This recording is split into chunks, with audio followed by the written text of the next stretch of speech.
Hello student, आज हम लोग lesson third struggle against the British rule के बारे में पढ़ेंगे। And opposition began to develop as the British East India Company establish the rule its rule in India. तो कुछ समय के बाद इंडिया में एक डेवलपिंग होने लगी इंडिया ब्रिटिश रूलर के खिलाफ, ब्रिटिश ईस्ट इंडिया कंपनी के खिलाफ, और जो आगे चलकर कई स्ट्रगल को अगेन ब्रिटिश रूल को जन्म देती है। सबसे पहला जो होता है 1857 में, जब कि इंडिया में फर्स्ट टाइम ब्रिटिश सोल्जर के साथ इंडियन सोल्जर्स का फेस टू फेस फाइट हुआ for over a century. During the regimes of company rule and period to 1857, many struggles took place in different parts of India.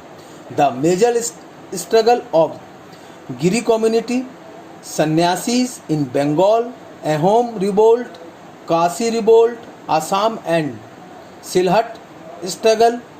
तो इस तरह से Vizianagaram king in Madras, Rangpur struggles, तो इस तरह से कई स्ट्रगल्स हमारे हिंदुस्तान में हुआ।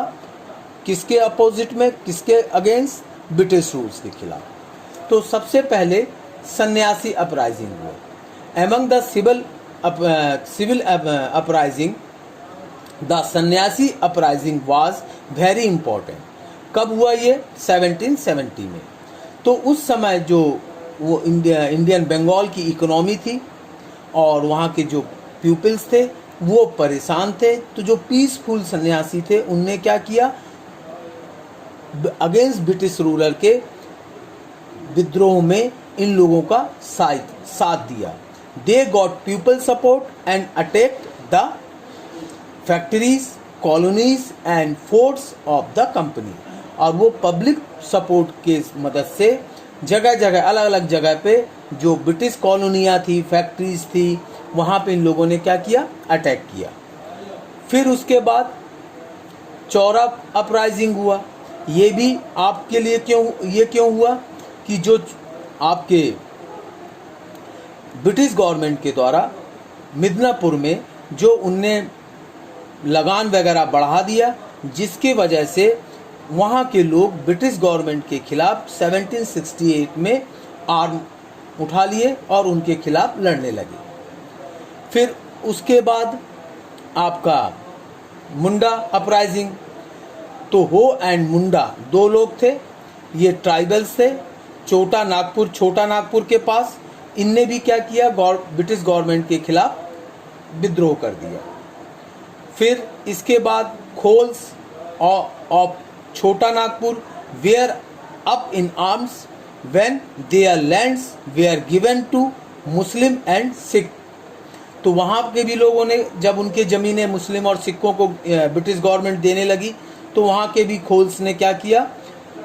1831 में ब्रिटिश गवर्नमेंट के खिलाफ जंग में शामिल हो गए। इसी तरह से संथाल रिवोल्ट्स हुआ, अहोम अपराइजिंग हुआ, खासी अपराइजिंग हुआ, भील अपराइजिंग हुआ।